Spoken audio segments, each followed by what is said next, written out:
Receber agora meu querido José Genuíno, sempre na elegância. Conhecia o José Geraldo Chon, Genuíno? Você vê que o Conheci cara... de nome, é um grande professor, especialista nos temas da educação, e ele deu contribuição importante aí para o debate. Contribuição importante. Você também pensa a educação com bastante intensidade, né, Genuíno? Sobre... Aliás, a minha Diga. formação começou na educação, viu, Conde? Eu, inclusive, quando eu morava no sertão do Ceará, o meu primeiro contato com a política foi através do método Paulo Freire, quando ele morava, a experiência lá de Angico, no interior do Rio Grande do Norte. Eu morava no sertão, em Senador Pompeu, Xeramubim. Na época, eu era militante da Igreja Católica, da JEC, Juventude Agrária Católica, JAC.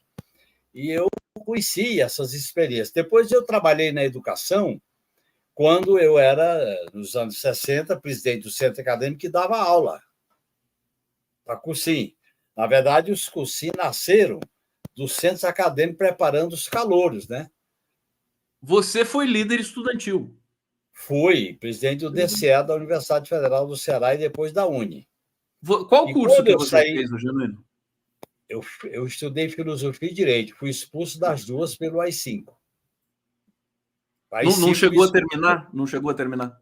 Não cheguei a terminar porque o 477 e o AI-5 me expulsaram do curso de Direito e Filosofia. E eu, ao sair da cadeia em 77, eu fui dar aula em cursinho, que eu gostava muito. E aí, dando aula em cursinho, militância política, eu resolvi não voltar para a universidade. Acho que eu devia dar aula sem título. E agora eu faço política sem título. E eu estou sempre fazendo assim. Você, você escolheu o caminho, depois de ter tido todos os títulos, enfim, ganhado muitas eleições, ter competido também muitas eleições importantes, foi candidato a governador em São Paulo, né? Foi. Primeira Genuíno, vez que o PT foi para o segundo turno. você merece um honoris causa. Depois eu vou conversar com a comunidade acadêmica do Brasil e do mundo aí para pensar isso contigo aqui, porque se é alguém que merece é você. Genuíno, se me permite, queria começar hoje a resenha contigo falando da Venezuela e da Guiana. Você está acompanhando isso? Que coisa! Eu Que é isso? estou acompanhando detalhadamente essa crise. E aí nós temos que diferenciar, viu, a seguinte questão, Conde. O mundo está passando por uma transição para a multipolaridade.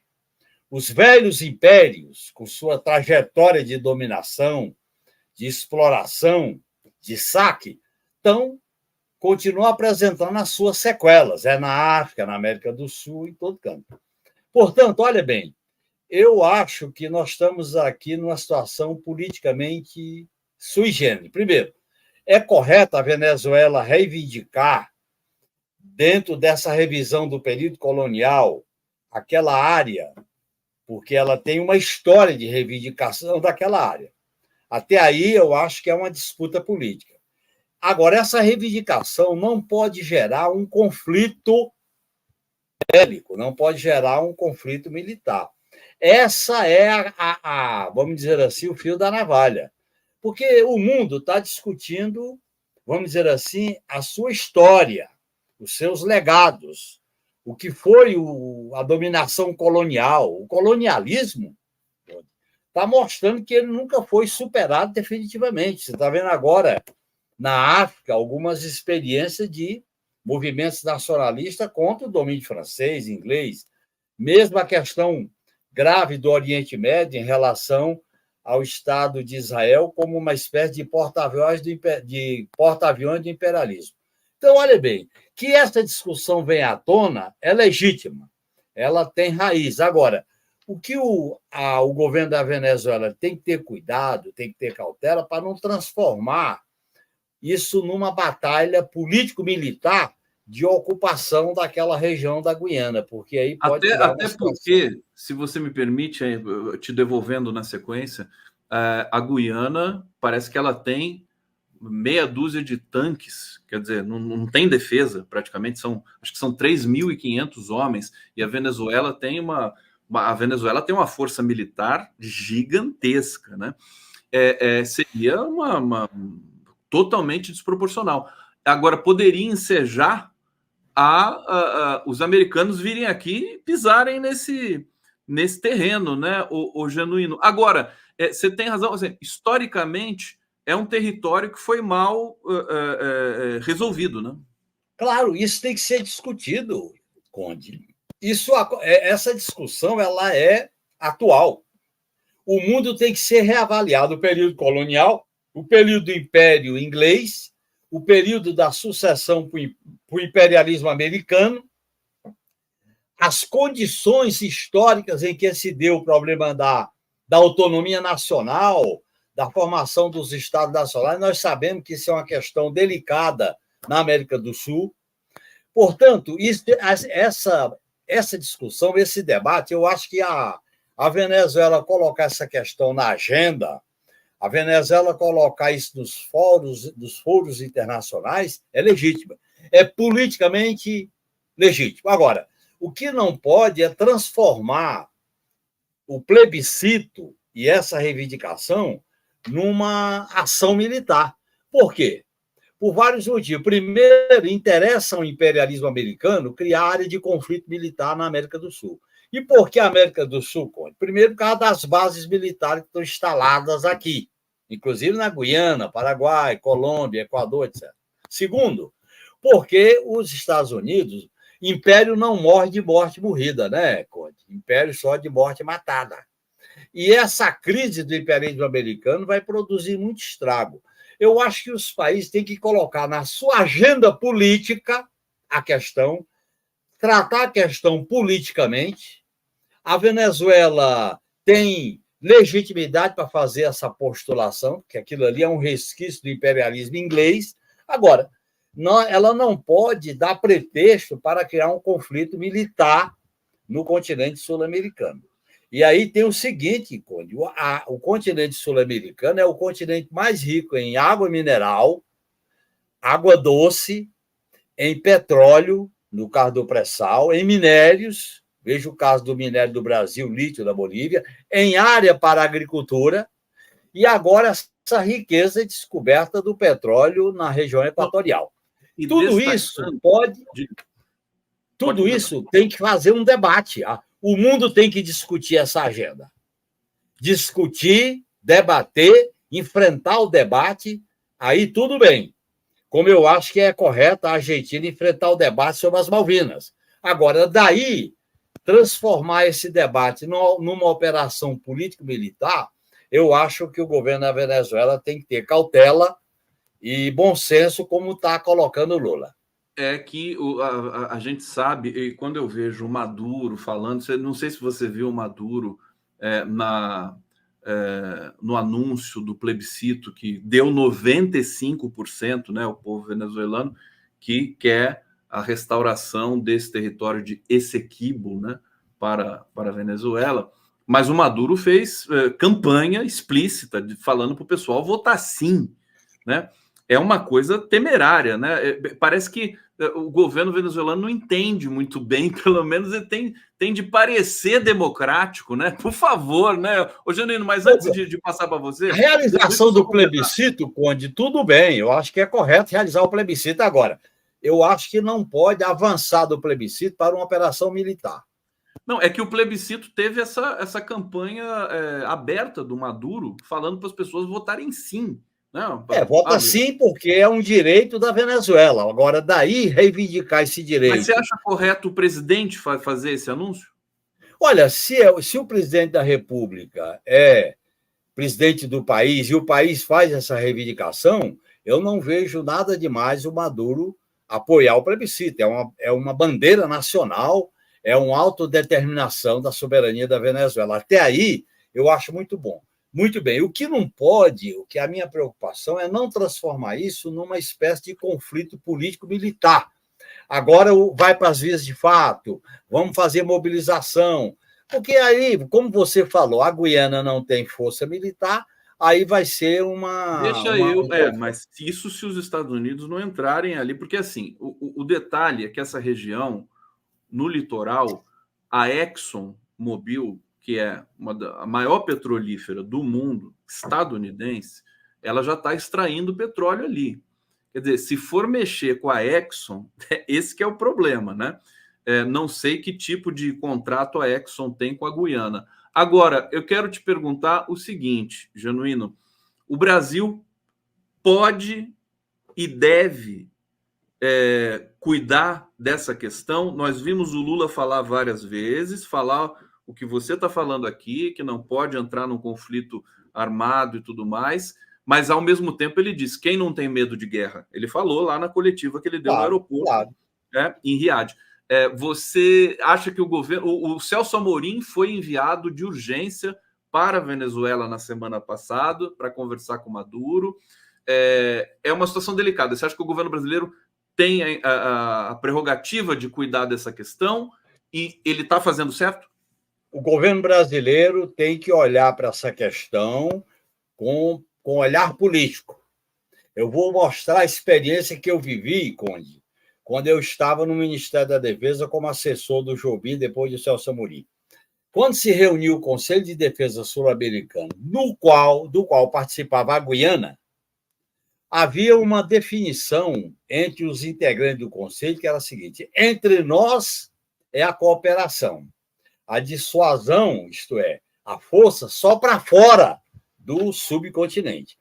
Eu acho que essa é a política correta. E o Brasil, pelo seu papel regional, pelo seu papel de não ter conflito, o Brasil não tem nenhum contencioso de fronteira, de disputa histórica. O Brasil pode ser um mediador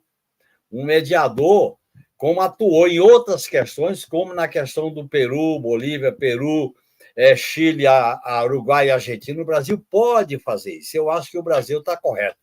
É fazer o debate no campo da política, porque há um princípio maior que o Lula defende muito bem, que é a integração sul-americana através da Unasul.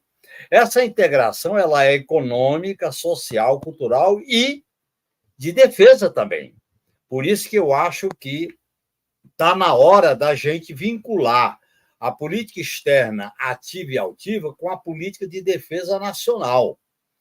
E eu acho que o Brasil tem que ter todo o cuidado, tomar todas as precauções para não trazer um conflito internacional aqui para o continente sul-americano. É isso que interessa ao imperialismo, é isso que interessa, como aconteceu na Inglaterra com as Malvinas contra a Argentina. Agora, a gente defende que as Malvinas é da Argentina, defendemos que é. Defendemos que essa parte do território é da Venezuela, defendemos sim. Agora, defendemos, vamos debater, vamos discutir, vamos criar uma situação política favorável à Venezuela, que não é ir lá anexar, não é lá, porque isso vai gerar, no meu modo de entender, uma situação de descontrole. No momento, Conde, que o mundo caminha para uma multipolaridade, nós temos que favorecer essa multipolaridade integrando regionalmente os países da América do Sul. E a Guiana é importante. Por exemplo, a França tem a Guiana Francesa. Por que a Guiana Francesa é tão importante para a França, Conde? Porque lá está a base de Kourou, aonde lança foguete e míssil. E agora tem o problema do petróleo na faixa equatorial. E porque a França equatorial. também quer apitar sobre a Amazônia. Quer apitar sobre a Amazônia, partilha. Até aí, tudo bem. O Brasil tem uma posição muito correta. A Amazônia é patrimônio da humanidade, mas a soberania da Amazônia é dos países que integram a Amazônia. Ponto final. E nós vamos discutir a Amazônia com todos os países que integram a Amazônia. O Brasil sempre se orientou por isso. Eu participei de 2 reuniões do Conselho de Defesa Sul-Americano e a gente se orientava por isso. Qualquer área de conflito, o Brasil mediava. O Brasil tem que ter uma atitude de generosidade, porque o Brasil, primeiro, que ele não tem contencioso. Segundo, o Brasil influencia política e economicamente. Quem influencia não pode ficar batendo no peito que manda. O Brasil não pode fazer isso. Eu acho que a política externa em relação à América do Sul é uma política sábia. Inclusive, Conde, fazer negociação com governos que pensam diferente do nosso. Fazer negociação dentro de uma diversidade política, ideológica e geopolítica. José Genuíno, aqui no 11 News. Que felicidade que é conversar com o Zé Genuíno. Deixa eu aproveitar aqui Nós estamos com uma audiência fantástica aqui, então vou pedir para vocês se inscreverem em nossos canais, canal do Conde, no GGN, do nosso querido Nassif. Hoje ele não está aqui conosco, mas Nassif está viajando para Belém. Olha só, o Nassif foi lá para o coração da Amazônia, meu querido Genuíno. Grande Belém, eu conheço bem, eu tenho uma relação com o Pará muito afetiva. Então, isso é muito bom. E pedir para vocês também darem um like aqui na nossa transmissão. Vou para o bate-papo aqui, trazer os nossos internautas, Genuíno. Olha, o Fernando Bai está dizendo, se Deus criou e explicou tudo, por que fazer pós? Tá brincando aqui com o Sean, que já nos deixou. Evelina Antunes, colaborando conosco, obrigado. Celso Del Neri, no plebiscito do parlamentarismo, aqui mesmo, FHC fez campanha do não. Lembra? Eu não lembrava disso. É que assim, eu acho que a Venezuela, eles têm assim uma certa imperícia nesses temas, né? Eu acho que o Brasil sempre fica ali tentando, né? Calma, não faz assim, né? Maduro sempre, mas tudo não lembrava do FHC. Ariete Regina Correia, obrigado aqui pela presença. Eu senti cheiro de queimado ali nessa história da Guiana. Você não fica com pena da Guiana, não, ô Genuíno? Olha, primeiro que a Guiana vamos dizer assim, é um território dominado pela Inglaterra e pelas multinacionais, né? Inclusive, o número de habitantes da região é um número insignificante. Ínfimo, pequeno. Agora, eu acho que por isso que tem que haver um debate.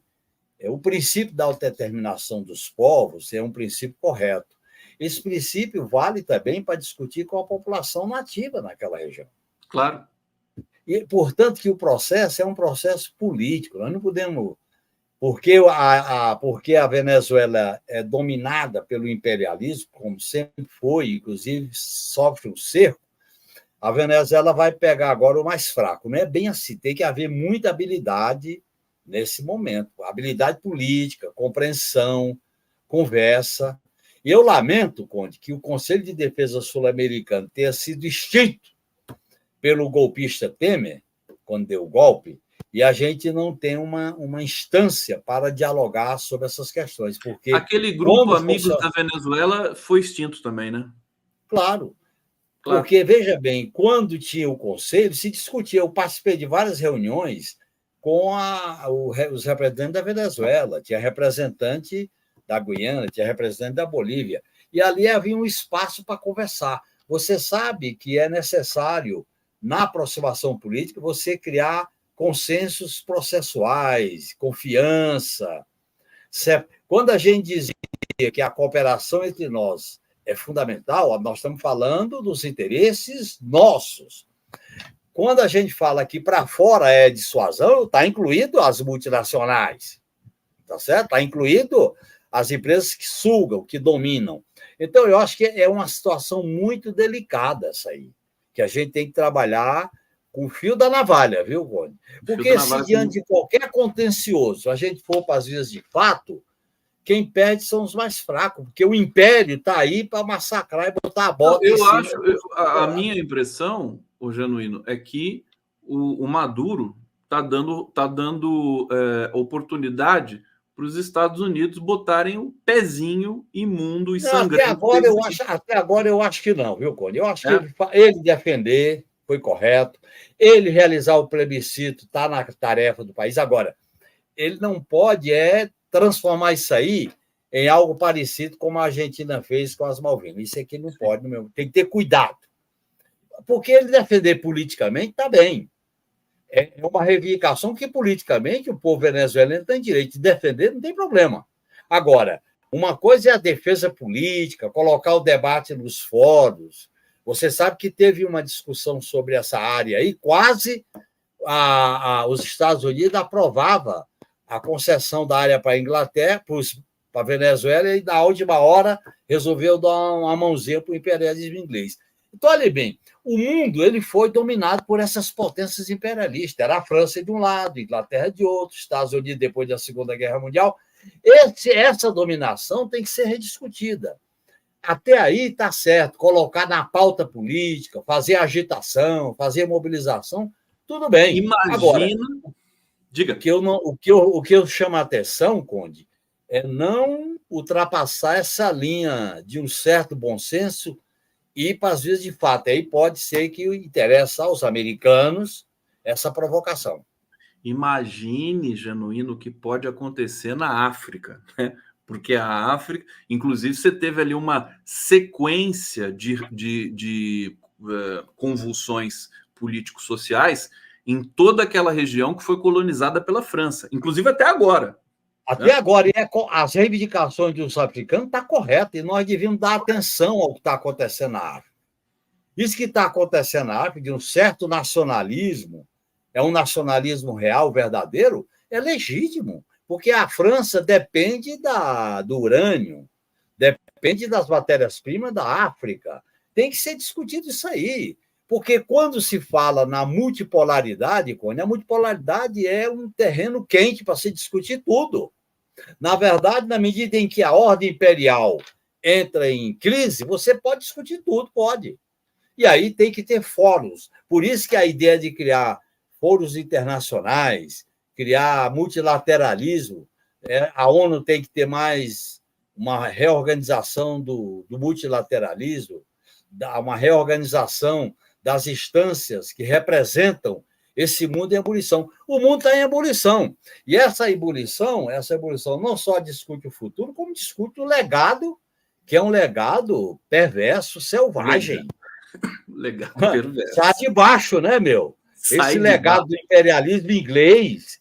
Leia o livro do Vargas Llosa, né? O Herói de Celta. O que o imperialismo inglês fazia? O Congo, com a República do Congo, fazia no Congo, no Peru, entendeu? Inclusive, um inglês que era da Irlanda, que foi uma espécie de conselheiro diplomático, ele começou a fazer as denúncias e ele foi julgado pelo imperialismo inglês e botaram como pretexto a opção sexual dele, porque ele não podia voltar para a Irlanda, meu. Quer dizer, tem um passado aí pesado. Que a gente se for que nem o Flávio Dino disse, meio que brincando um tempo atrás, aliás, falaram até que foi uma fala infeliz dele, quando uma brasileira foi agredida, acho que no aeroporto de Lisboa, por uma portuguesa, alguma coisa assim, uma questão de xenofobia, né? Aí ele disse assim, bom, Portugal poderia devolver o ouro que levou do Brasil, né? Se a gente for ver assim. Quer dizer, se fosse para devolver o ouro, a Europa ia ter que vender tudo que tem, né? E pagar para é interessante. Quando eu fiz a viagem à China pela presidência do PT, há 20 anos atrás, você chega lá, a direção do partido diz: vocês vão conhecer monumentos à história da China. Vocês não verão nenhuma prenda usurpada de nenhum país do mundo. Diferente da Europa, né? Você vai no museu, os museus estão cheios de quê? Olha, hoje estamos aqui com geopolítica internacional com Genuíno, que é um craque em todos os campos. E aí estou dizendo isso porque nós falamos da França e eu quero te perguntar, o Lula se reuniu com o Macron lá na COP28 e depois o Macron disse que que ele não quer fazer o acordo Mercosul-União Europeia, vai prejudicar a França e tudo mais. Ele deu umas desculpas lá, falando inclusive também do respeito ao meio ambiente, que dizem que é uma desculpa que ele está dando, né, para não fazer esse acordo. A União Europeia está propensa a fazer esse acordo. O Lula está, nesse momento, conversando com o presidente e primeiro-ministro alemães, falando desse acordo, e também com a presidenta da União Europeia, cujo nome agora me escapou. Ô, Genuíno, essa questão... O Lula falou assim, se o Macron não quiser, paciência. Vai fazer o quê, né, Genuíno? Mas agora, veja bem, a França, Conde, a França é protecionista, sempre foi, principalmente em relação aos produtos produzidos na França na área da agricultura. Lembre-se que há um nacionalismo de direita na França, de protecionismo. Por outro lado, nós não podemos aceitar os termos do acordo pautado pela União Europeia. Eu sou crítico aos termos do acordo pautado pela União Europeia. E há preocupações que tem que discutir. Por exemplo, Se há um acordo bilateral da China com o Uruguai para facilitar a entrada de carros aqui no Brasil, é um problema. Tem que haver uma discussão mais, vamos dizer assim, mais profunda e séria em relação ao Mercosul. O Brasil não pode aceitar o Mercosul, o acordo com o Mercosul em qualquer condições. Nos termos em que ele estava posto, a gente é crítico. Agora,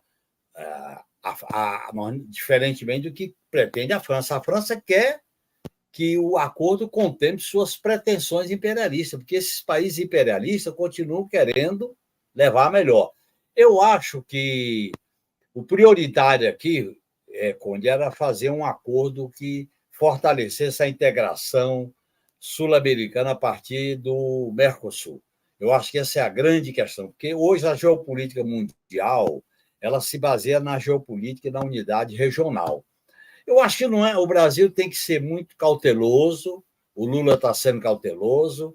A União Europeia, eu acho muito difícil a União Europeia fazer um acordo com os países do Mercosul sem a participação da China, que é o segundo país com maior influência na União Europeia, né, Conde? Então, eu acho que é bom a gente ter essa cautela. E o Lula, nessa área, ele negociará muito bem. Negociará bem, saberá negociar, porque nós não podemos fazer um acordo, por exemplo, o item sobre as compras governamentais. Aí é demais, né, Conde? Fazer esse tipo de coisa. As exigências climáticas da União Europeia em relação aos países do Mercosul. Às vezes tem exagero, e eles têm que se lembrar que eles foram os grandes destruidores da natureza. Aliás, Conde, os acidentes climáticos, os acidentes energéticos, tudo que está ocorrendo tem um culpado, é o imperialismo, é o capitalismo, né? Isso não é, a natureza não está fazendo isso por acaso. E quem foi que fez esse desmando geral no mundo? Tem que discutir isso aí, né? Então, as coisas estão aparecendo, né, Genuíno? Enquanto eu estou colocando aqui imagens para vocês da recepção feita ao presidente Lula na Alemanha, isso aconteceu agora há pouco, né? Honras de chefe de Estado ali para receber o presidente Lula, a banda tocando aqui, uma música, nem sei que música eles tocaram, acho que eles tocaram os hinos ali, né? Bom, essa agenda do presidente Lula importante para nossa influência no mundo. Agora, o Genuíno, vamos falar um pouco da COP, porque você tocou no ponto do meio ambiente.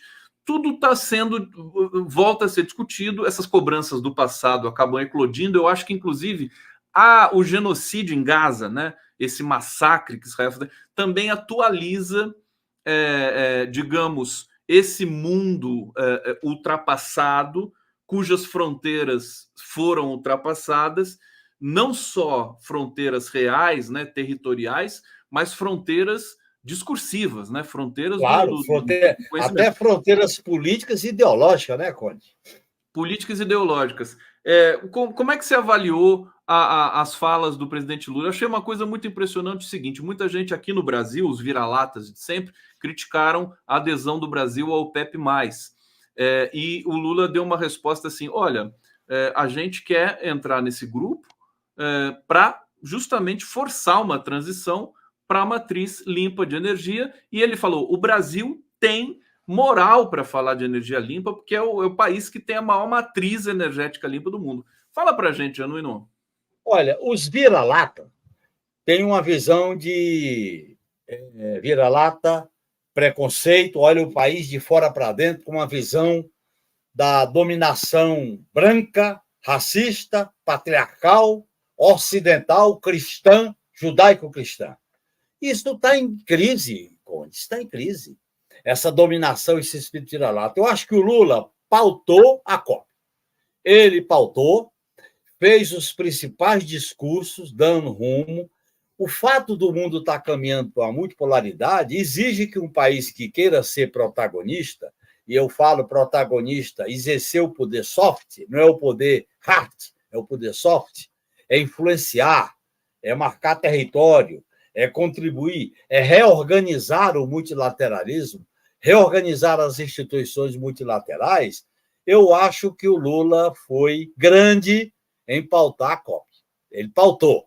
E eu acho que foram discursos importantes. Inclusive, eu estou sugerindo ao PT, à esquerda, que a gente trabalhe com esse posicionamento do Lula para fazer o enfrentamento político aqui no Brasil diante dessa classe dominante, escravocrata, dependente e vira-lata. Porque sempre foi assim, Ocone. Foi assim no Império, na colônia, foi assim em alguns momentos da República. Então, essa visão de olhar a partir dos Estados Unidos, a partir da Inglaterra, da União Europeia, nós temos que ter uma visão multilateral. O mundo está muito polarizado e multifacetado.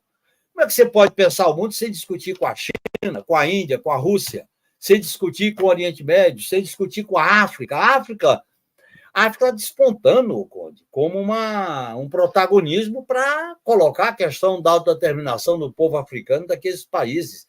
E eu acho que um país com a influência que o Brasil tem, com a história da diplomacia brasileira, e particularmente do Lula como sul global, eu acho que o fortalecimento dessa posição ficou muito clara na COB. Eu acho que, neste sentido, o Lula acertou. O Lula acertou. Como é que você pode defender uma reestruturação do mundo se não entra em todos os organismos? Tem que entrar. Entrar para negociar, entrar para marcar a posição, entrar para defender os interesses da região. É uma visão absurda. Quer dizer, porque o Brasil busca uma solução, uma transição energética, ele se recusa a ser observador da OPEP. Isso é uma visão pequena. É uma visão de submissão.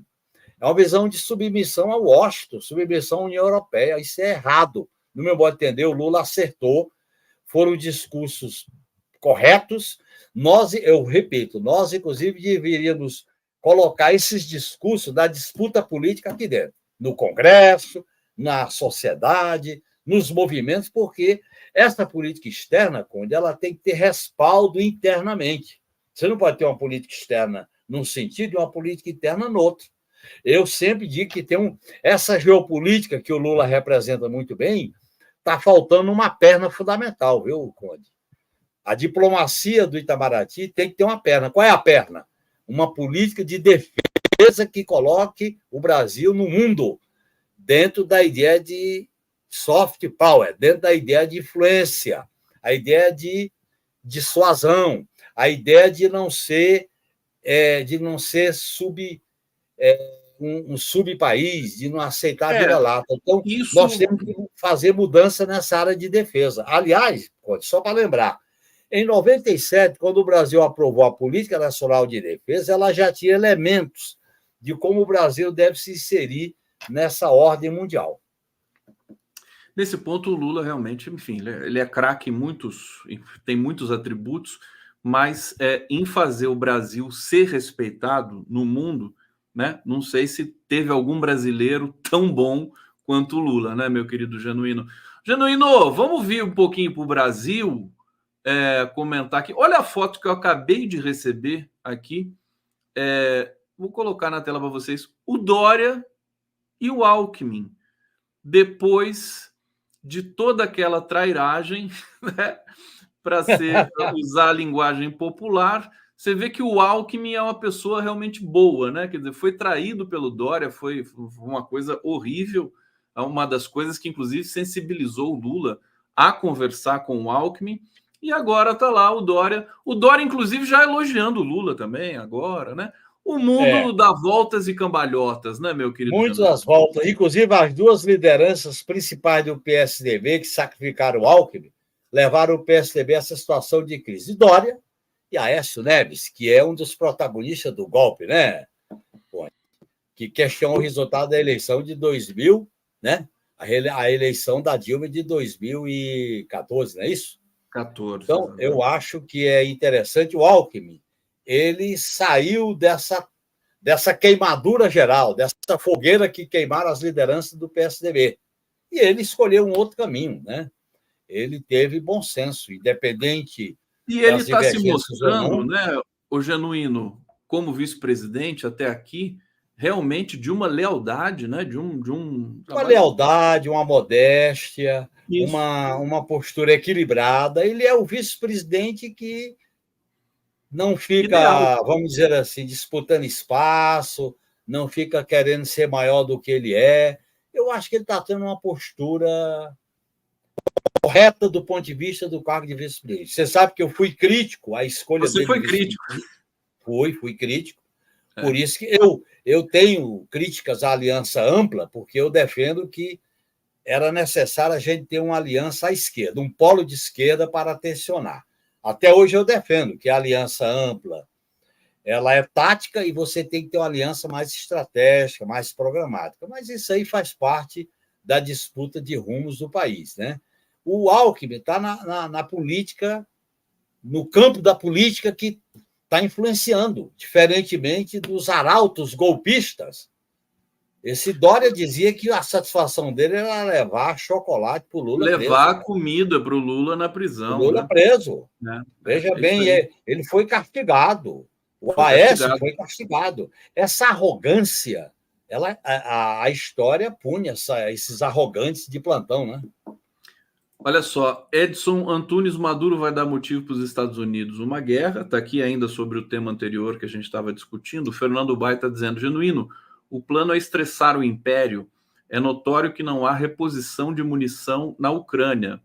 Aí ele põe aqui um parêntese, humor. As três Guianas, Lituânia, Letônia e Estônia. Que interessante aqui, É.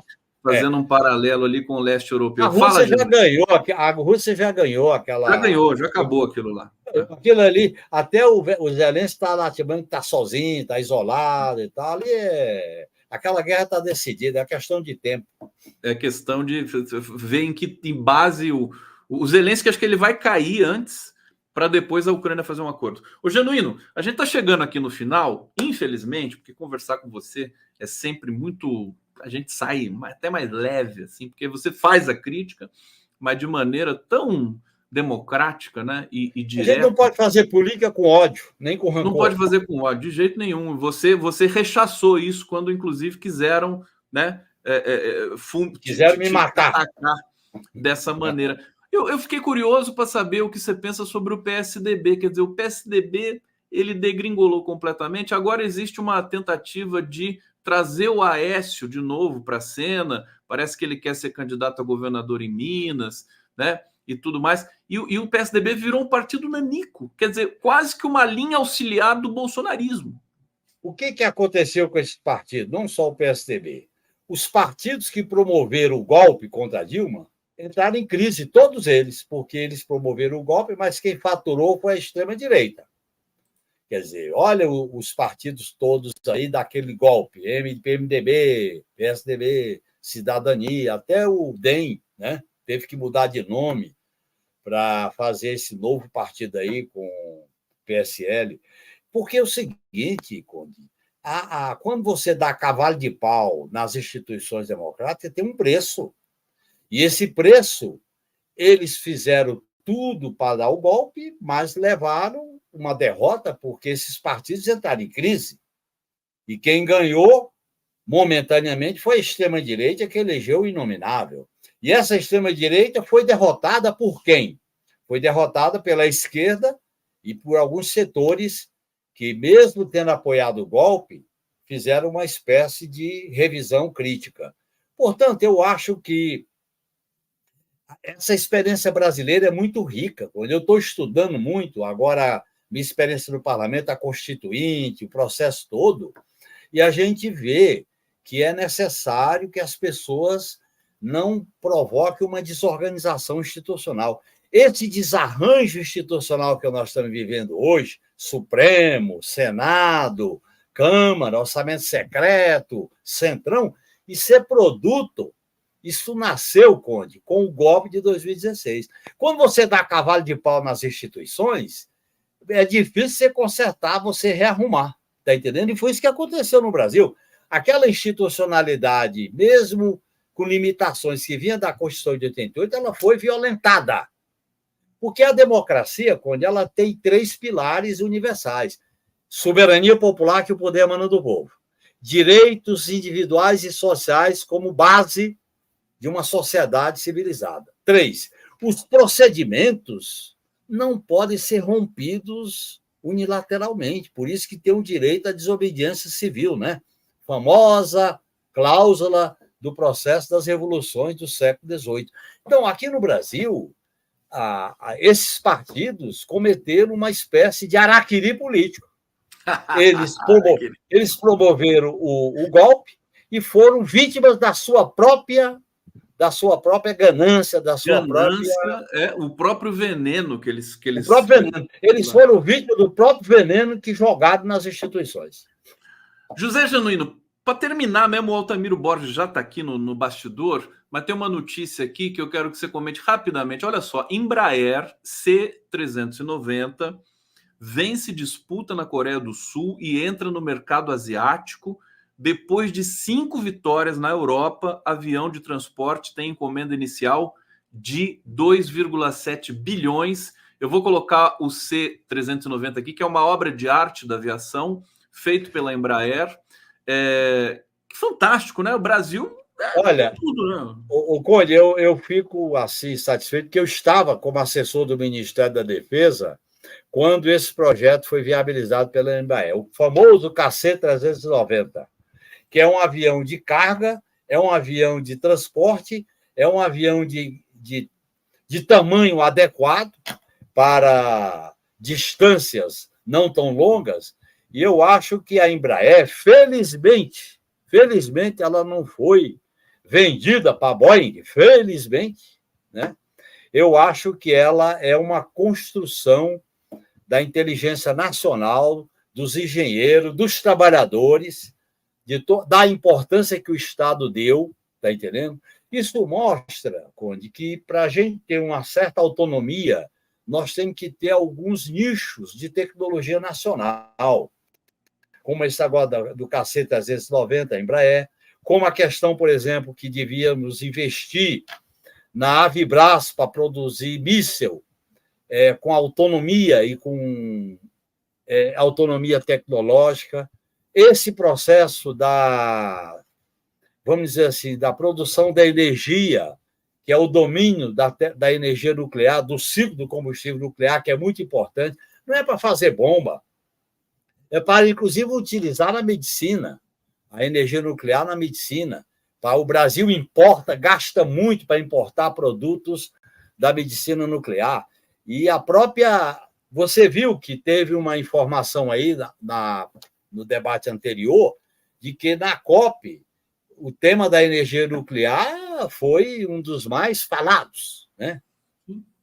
E o Brasil, Conde, o Brasil tem a tecnologia do ciclo do combustível nuclear, tem urânio, e o Brasil continua importando os relocates, que é aquela pastilhazinha amarela. Quer dizer, nós temos que ter autonomia nessas áreas. Isso aí é fundamental, porque você ter autonomia estratégica numa área sensível. No meu modo de entender, o programa de domínio do ciclo do combustível nuclear é muito importante, como nessa questão da aviação. Aliás, quando eu aproveito e digo o seguinte, a coisa mais importante para o Brasil hoje, numa estratégia de poder soft, poder que não é de guerra, de ataque, é você desenvolver, para garantir o monitoramento e a mobilização, você ter prioridade para a Força Aeronaval, pelo tamanho da fronteira marítima e pelo tamanho do espaço aéreo. Veja o que está acontecendo com o espaço aéreo nas duas últimas guerras, né? Principalmente no caso da Ucrânia e até na região do ataque ao povo palestino pelo Estado de Israel.